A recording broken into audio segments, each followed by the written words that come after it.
नमस्कार, मैं दिव्यांशी श्रीवास्तवा आप सभी का स्वागत करती हूँ स्टडी आईक्यू पे। आज इस इंटरव्यू सेशन में हम एक बेहद ही खास मेहमान से जुड़ेंगे। इनकी कहानी सच में हम सभी को बहुत ही प्रेरणा देती है। एक ऐसा सपना जिसका बीज इनके पिताजी ने बोया था और उस सपने को फलीभूत कर रहे हमारे साथ जुड़े प्रदीप कुमार जी। प्रदीप कुमार जी ने यूपीपीसीएस 2020 एग्जामिनेशन क्लियर किया है and he selected for the post of labour enforcement officer. इनकी रैंक 8 आई है लेबर इन्फोर्समेंट के अंडर। बहुत बहुत बधाई प्रदीप कुमार जी आपको। सबसे थैंक यू पहले मैम। मैं शुरुआत इसी से करूंगी। कैसा लग रहा है आप अपने पिताजी का सपना लेकर चले और उस सपने को आपने पूरा किया और आज आप एक सक्सेसफुल कैंडिडेट के तौर पर हैं। मैम बहुत अच्छा लग रहा है और सबसे पहले तो मैं स्टडी आईक्यू का थैंक यू बोलना चाहूँगा कि उसने मुझे प्लेटफॉर्म दिया और ये भी बोलना चाहूँगा कि ऑनलाइन प्लेटफॉर्म के मोड में स्टडी आईक्यू ने काफ़ी बच्चों को गाइडलाइंस प्रोवाइड कराई है कि जो दूर दराज के स्टूडेंट है जो नहीं देख बड़े शहरों में आ सकते हैं, तो study IQ giving such a good platform for studies और बहुत अच्छा लग रहा है। काफी अच्छा लग रहा है। प्रदीप, हमें भी बहुत अच्छा लग रहा है क्योंकि आपकी स्टोरी बहुत सारे लोग कनेक्ट कर सकते हैं। सिविल सर्विसेज बहुत ही बड़ा एग्जामिनेशन है, हमारे पेरेंट्स देखते हैं, शायद वो सपना कहीं ना कहीं अधूरा रह जाता है कभी। बट मुझे बहुत खुशी है कि आप अपने पिताजी का सपना पूरा कर रहे हैं, इसलिए आप और आपके पिताजी दोनों ही बधाई के पात्र हैं। बहुत बहुत थैंक यू मैम आपका। प्रदीप, ये तो हमें पता है कि सिविल सर्वेंट आप बनने वाले हैं, अपने पिताजी का सपना पूरा कर लिया है। थोड़ा सा अपने बारे में बताएं, अपने ग्रेजुएशन, अपने पोस्ट ग्रेजुएशन। मैम मेरा नाम प्रदीप कुमार है, जैसा कि आपने बताया, और मैं उत्तर प्रदेश के बरेली का सामान्य निवासी हूँ और मैंने अपनी जो प्रारंभिक शिक्षा है वो बरेली से ही कंप्लीट की है, केंद्रीय विद्यालय एयरफोर्स और केंद्रीय विद्यालय नॉर्दर्न ईस्टर्न रेलवे से।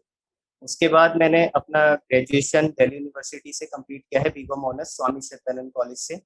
एंड उसके बाद मैंने अपना M Com master of commerce भी दिल्ली यूनिवर्सिटी से कंप्लीट किया है। देन मैंने faculty of law Delhi university से अपना लॉ कंप्लीट किया है और उसी के साथ में मैं अपनी तैयारी भी कर रहा था, जो कि तैयारी में मैंने बहुत स्पीड लगाई 2016 के बाद से। उससे पहले ये था कि थोड़ा सा हम लोग अनकॉन्शियस होते हैं थोड़ा कैरियर को लेकर, ये सारी चीजें मेरे साथ भी हुई।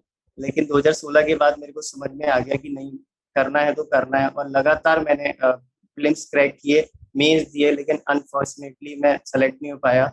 2018 में भी मैंने इंटरव्यू दिया था तो 3 नंबर से मैं शॉर्ट आउट हो गया था फाइनल लिस्ट से।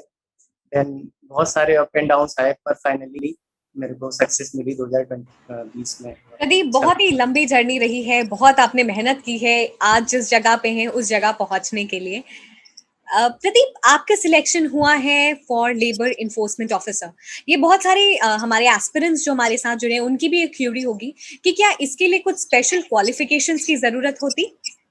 यस मैम, इसके लिए स्पेशल क्वालिफिकेशंस की जरूरत होती है, जिसमें कैंडिडेट के पास 3 तरीके की क्राइटेरिया फुलफिल करने होते हैं। मतलब 3 में से अगर कोई भी एक कर देगा तो वो एलिजिबल हो जाता है, जिसमें सोशियोलॉजी से वो ग्रेजुएशन और पोस्ट ग्रेजुएशन होना चाहिए, एंड कॉमर्स से वो ग्रेजुएशन और पोस्ट ग्रेजुएट होना चाहिए, एंड आपका लॉ से ग्रेजुएट या पोस्ट ग्रेजुएट होना चाहिए।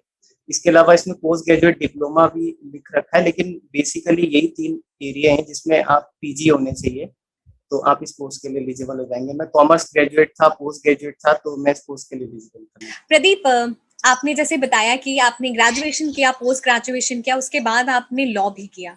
तो जब आप लॉ में आए तो ये जो कहीं ना कहीं सबकॉन्शियस माइंड में पिताजी का सपना था, जो फिर आपका सपना बन गया था, उसको पूरा करने का जो चाव है वो और बड़ा हुआ।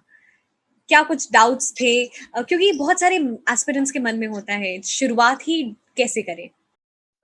मैम मेरे मन में इसको लेके कभी डाउट नहीं था कि मेरे को क्या करना है, क्योंकि मेरे मन में शुरू से ये था कि मेरे को पीसीएस क्रैक करना है। अब ये था कि मैम तैयारी में कुछ स्लो डाउन आया, वो अलग चीज है, लेकिन सपना यही था कि पीसीएस ही करना है। और मैंने कई और एग्जाम्स पे कभी फोकस नहीं किया, छोटे मोटे एग्जाम्स दिए मैंने, लेकिन मैंने कभी अपना ये वाला सपने से मैंने कभी कॉम्प्रोमाइज नहीं किया कि मेरे को इस सपने से कोई कॉम्प्रोमाइज करना है। और जैसे मैं ग्रेजुएशन में था उस समय भी मैं इस चीज को लेके कॉन्शियस था, पर मैंने आपको बताया कि थोड़ा सा slow down, up and down career को लेके कि सेकंड अपॉर्चुनिटी, इसीलिए मैंने अपना लॉ भी किया कि एक बैकअप प्लान के तौर पे मैं अपनी कोई चीज रखूं, ताकि सिविल सर्विस का थोड़ा सा ऐसा फील्ड होता है कि ये सारी चीजें होती हैं, पर सपने से मैंने कॉम्प्रोमाइज नहीं किया। करना है तो करना है, चाहे कितना भी समय लग जाए। अब थोड़ा सा लक फैक्टर भी कई बार काम कर जाता है कि चीजें ऊपर नीचे हो जाती हैं, पर मैंने अपने सपने को नहीं छोड़ा। करना है तो करना है ma'am, that's it, final. That's wonderful to know Pradeep, क्योंकि हम प्लान बी में कई बार इतना खो जाते हैं कि जो प्लान ए हमने सोच रखा था, जैसे सिविल सर्विसेज आपने सोच रखा था, शायद उसका चाव कम पड़ जाता है। तो अगर किसी को करना है तो करना है। यस मैम, प्रदीप, करना है तो शुरुआत करना कैसे है। की आपने? मैम शुरुआत करने के लिए जब मैं स्टार्टिंग में एग्जाम्स देता था तो एक्चुअली मैंने कोचिंग नहीं ली है। विदाउट कोचिंग एग्जाम क्रैक किया है मैंने ये वाला। तो मेरे पास कोई ऐसी स्ट्रेटजी नहीं थी, यही था कि यूट्यूब पे वीडियो वगैरह और दोस्तों से थोड़ा पूछना है। पापा भी मेरे इस फील्ड से जुड़े हुए थे, तो उन्होंने मुझे बस यही चीज बताई कि बस पेशेंस रखना है। मतलब वैसे क्योंकि वो ओल्ड टाइम के हैं तो उनको आज के सिलेबस का इतना नहीं है, लेकिन फिर ये उनको भी पता है कि पेशेंस की कितनी इंपॉर्टेंस है। तो हमेशा उन्होंने मुझे मोटिवेट किया कि आपको पेशेंस रखना है, पेशेंस रखना है। ठीक है। और इसके अलावा मैंने बहुत सारे प्लेटफॉर्म, और जब मैं लॉ फैकल्टी गया तो वहाँ पे कई लड़कों से मैं मिला जो सिविल सर्विस की प्रिपरेशन कर रहे थे, आईएएस का मेंस भी दे रहे थे। तो मैं पहले से ही मोटिवेटेड था कि मेरे को करना है। पर ये था कि किस तरीके से करना है, ये स्ट्रेटजी मैंने खुद बनाई, खुद ही अपना रास्ता बनाया, और धीरे धीरे बढ़ता गया। 3-4 बार प्लेस दिया, मेंस दिया, इंटरव्यू दिया, और फाइनली धीरे धीरे धीरे धीरे सेलेक्ट हो गया। प्रदीप, हम राइट स्ट्रैटेजी, राइट अप्रोच के बारे में बात करते हैं। आपके केस में वो क्या थी? मैम मेरी स्ट्रेटजी बिल्कुल क्लियर थी। सबसे पहली स्ट्रेटजी तो ये थी कि मेरे को first of all prelims crack करना है। उससे पहले मैम मेरे को कुछ नहीं दिखता था। लोगों की स्ट्रेटजी ये होती है कि स्टार्टिंग से अगर प्रिपेयर कर रहे हैं तो मेंस पढ़ने लगते हैं। अच्छी स्ट्रेटजी है, लेकिन मेरा ये मानना है कि मैम अगर आप प्रीलिम्स में ही नहीं एंटर करेंगे तो मेंस कैसे देंगे। जबकि कंसेप्ट आप क्लियर रखो अपने इस फील्ड में आने से पहले, मेरा ऐसा मानना है कि ma'am authentic books, NCERT concept आपका क्लियर रहना चाहिए। और पेपर से लगभग 6 से 8 महीने पहले आपकी स्ट्रेटजी बिल्कुल क्लियर होनी चाहिए कि 3 महीने आपको मेंस के लिए देने हैं या 2 महीने प्रीलिम्स को देने हैं। तो मेरी स्ट्रेटजी शुरू से क्लियर रहती थी कि मेरे को लगभग मेरे को 1.5 से 2 महीना प्रीलिम्स के लिए देना है, और उससे पहले का जितना भी समय है वो ऑप्शनल के लिए या जीएस के पेपर्स के लिए देना है। तो 2 महीने में जब मेरी प्रीलिम्स की स्ट्रेटजी रहती थी तो मेरे को उसमें कुछ नहीं दिखता था, मेरे को सिर्फ प्रीलिम्स दिखता था। मैं उसमें बीच में ये भी नहीं सोचता था कि मेंस है कि नहीं है।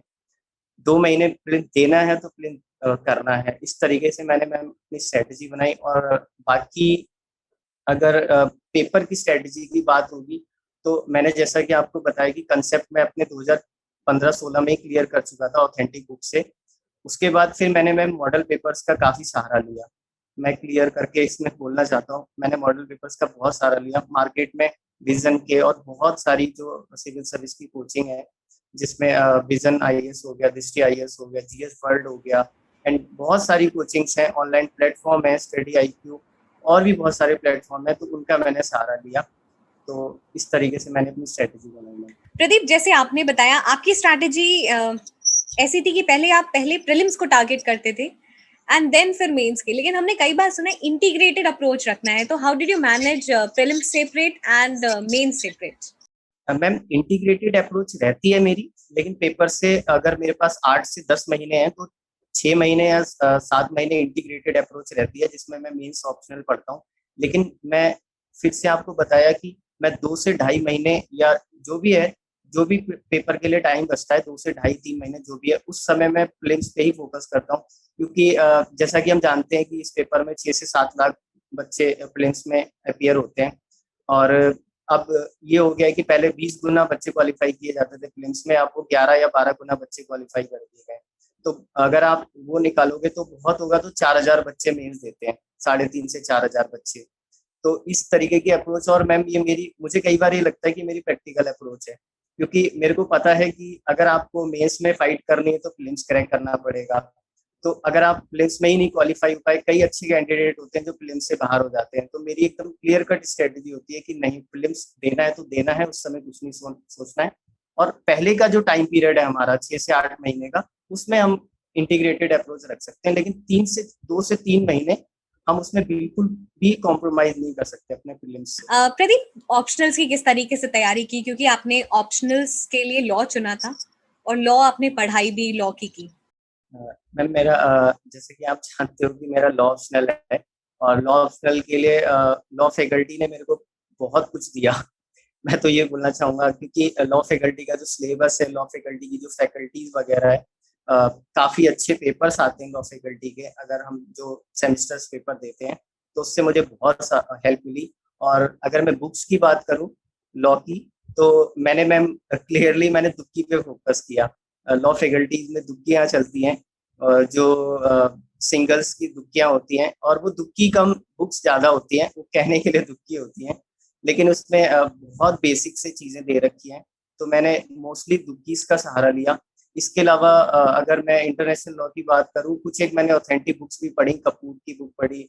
और बाकी मैम मैंने ऑनलाइन प्लेटफॉर्म में फिनोलॉजी लीगल एक चैनल है, उसका मैंने मैम बहुत यूज किया। वो चैनल लॉ के फील्ड में काफी अच्छा है। और इसके अलावा वाईजी लॉ एक चैनल है, उसको मैंने लगातार वॉच किया, तो उसी से मैंने अपने नोट्स बनाए। और लॉ के लिए मैम मेरी कोई खास वैसी स्ट्रेटजी नहीं थी। मेरा इतना अच्छा बैकग्राउंड इसीलिए बन गया क्योंकि मैंने लॉ फैकल्टी से, अच्छी यूनिवर्सिटी से पेपर दिए थे। मेरी बुक्स में सारे टिक्स लगे हुए थे। और इसीलिए मैम मैं बार बार जो नए कैंडिडेट है उनको ये बोलता हूँ कि आप अपना ग्रेजुएशन से कभी कॉम्प्रोमाइज मत करो, जो आप कोर्स कर रहे हो, क्योंकि वही आपको एक प्लेटफॉर्म प्रोवाइड कराता है, आपको लिखने की स्ट्रेटेजी सिखाता है। बच्चे क्या करते हैं कि ग्रेजुएशन करते हैं, ग्रेजुएशन को छोड़ के इस पे फोकस करने लगते हैं, जबकि लिखने की जो स्किल्स हैं, पेपर को अटेम्प्ट करने की जो स्किल्स हैं, वो सारी हम ग्रेजुएशन से सीखते हैं। तो इन सब चीज़ों को बच्चे इग्नोर करते हैं और फिर यहाँ पे आके सफ़र करते हैं। तो मेरी कोई ऐसी नहीं थी कि मैंने लॉ के लिए कोई क्लास ली। मेरी सिर्फ ये था कि मेरे पास जो बुक्स थी मेरी एलएलबी की, उन्हीं को मैंने रेफर किया, नोट्स बनाए, और छोटे छोटे नोट्स बना के मैंने अपने, क्योंकि लॉ में मैम सेक्शंस, आर्टिकल, इन सब का ज़्यादा गेम होता है, केस स्टडीज़ वगैरह का। तो इन सब का मैंने सहारा खुद से ही नोट्स बना के और खुद से ही किया। इसके लिए मैंने बस ऑनलाइन प्लेटफॉर्म एंड जो लॉ फैकल्टी की मेरी पुरानी नोट्स और बुकियाँ थी उनका सहारा लिया। प्रदीप, जैसे आपने लॉ की स्ट्रैटेजी बताई, जो भी स्टूडेंट्स हैं जो लॉ कर रहे हैं और सिविल सर्विसेज की इच्छा रखते हैं, लॉ को ही वो अपना ऑप्शनल्स बनाना चाहते हैं, तो कॉलेज टाइम से ही किन खास बातों का उन्हें ध्यान रखना चाहिए? तो मैम लॉ ऑप्शनल के लिए मैं यही बता रहा था कि ग्रेजुएशन से ही आप उस पर फोकस करिए, और उन सब्जेक्ट्स पे ज़्यादा फोकस करिए जो ऑप्शनल में आपके आते हैं। क्योंकि लॉ में क्या होता है कि बहुत सारे सब्जेक्ट्स पढ़ाए जाते हैं, लेकिन ऑप्शनल में कम चीज़ें आती हैं। तो अपने ग्रेजुएशन टाइम में हम ऐसा कर सकते हैं कि उन सब्जेक्ट पे ज़्यादा फोकस कर सकते हैं जो हमारे एज अ ऑप्शनल बनेंगे, एज अ ऑप्शनल हमारे टॉपिक्स रहेंगे। तो इन सब चीज़ों पर ध्यान देने की काफ़ी सख्त जरूरत है। प्रदीप, आपने बहुत ही अच्छे से बताया लॉ ऑप्शनल के स्टूडेंट्स को किस तरीके से मेहनत करनी है, किस तरीके से अपनी स्ट्रैटेजी बनानी है। प्रदीप, किस तरीके से स्टडी आईक्यू आपकी जर्नी में साथ रहा? मैम स्टडी आईक्यू में लगातार व्यूअर रहा हूँ स्टडी आईक्यू का। और सबसे अच्छी चीज स्टडी आईक्यू की मेरे को ये लगती है कि कोई भी करंट अफेयर से रिलेटेड मैटर हो, दुनिया में कोई भी ऐसी चीज हो जो स्टूडेंट के काम आ सकती है, एग्जाम में काम आ सकती है, तो उसको लेके इतना अच्छे तरीके से वीडियोस बनाए जाते हैं, समझाया जाता है। और सबसे बड़ी चीज है कि कम समय में समझाया जाता है। मतलब ऐसा नहीं है कि 2-2 घंटे के वीडियोस हैं, मतलब कम टाइम के, मतलब प्रोडक्टिव चीज अगर आपको कहीं से गेन करनी है, तो मैं स्टडी आईक्यू को इस चीज के लिए थैंक यू बोलना चाहूंगा। तो मैंने भी लगातार बहुत सारे वीडियोस करंट अफेयर्स के, मतलब लगातार, और वैसे भी अगर मुझे नॉलेज वगैरह जैसे किसी भी टॉपिक की नॉलेज चाहिए तो मैं स्टडी आईक्यू पे वीडियो देख लेता हूँ। तो मेरे लिए काफी अच्छा प्लेटफॉर्म रहा और हेल्पफुल भी रहा। और थैंकफुल है कि आज मुझे यहाँ पे अपनी स्ट्रेटेजी बताने का मौका मिल रहा है।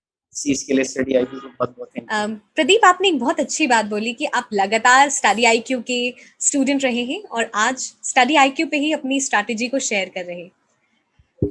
बहुत सारे स्टूडेंट्स जो अभी एस्पिरेंट्स हैं, कल को आप भी ऑफिसर्स के तौर पे यहाँ पे मौजूद रह सकते हैं, इसलिए आज कड़ी मेहनत करिए, मन लगा के पढ़िए, कल आपकी भी बारी होगी। मैं तो नए पेरेंट्स को यही बोलना चाहूंगा, धैर्य रखिए, क्योंकि मैम यहाँ पे इतने ज्यादा स्टूडेंट्स हैं और काफी कड़ा कंपटीशन है। हम लोग को इस चीज का ध्यान रखना चाहिए। कई बार आसपास के लोग भी बोलते हैं कि भाई इतने साल से तैयारी कर रहे हो, लेकिन उनको ये नहीं पता होता है कि आप एक नंबर से भी बाहर हो गए तो मतलब आप जीरो, मतलब ये चीज एक स्टूडेंट ही समझ सकता है, एक एस्पिरेंट ही समझ सकता है। तो इन सारी चीजों पे ध्यान ना दें, कोशिश ये करें कि अपनी स्ट्रेटेजी जैसी चल रही है एज इट इज रखें, उसमें कुछ इनोवेशंस करते रहें, नए नए तरीके अपनाते रहें, शॉर्ट नोट्स का सहारा लें। मैम मैं एक चीज और बताना चाहूंगा, मेरी सबसे बड़ी ताकत मीन्स लिखने में ये भी रही। मैं मतलब मैम ऐसा नहीं है कि मैं बहुत टॉपर स्टूडेंट रहा। अगर मेरे बरेली के कुछ स्टूडेंट इस वीडियो को देख रहे होंगे तो कह रहे होंगे नहीं यार एवरेज स्टूडेंट था।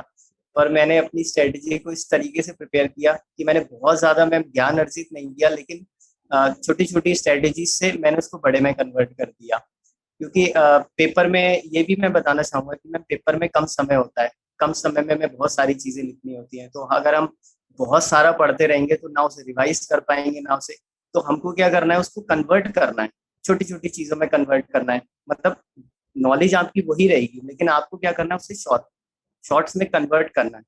अब उस शॉर्ट में जब आप उसे कन्वर्ट कर लोगे तो रिवीजन करने में भी आसानी रहेगी। और दूसरी चीज, टेस्ट सीरीज का इतना बड़ा रोल है इस पेपर में कि मैं एक नए स्टूडेंट को हमेशा बोलना चाहूंगा कि आप महीने में 2 महीने में मतलब आप टेस्ट लिखो, जितने से ज्यादा आप टेस्ट लिख सको। क्योंकि अगर कई लड़के मेरे से पूछते हैं कि भाई कैसे करके आपने लिखा, तो मैंने कहा मेरे पे कोई जादू की छड़ी नहीं है कि मैं आपको बता दूं कि मतलब ऐसे लिखा जाता है।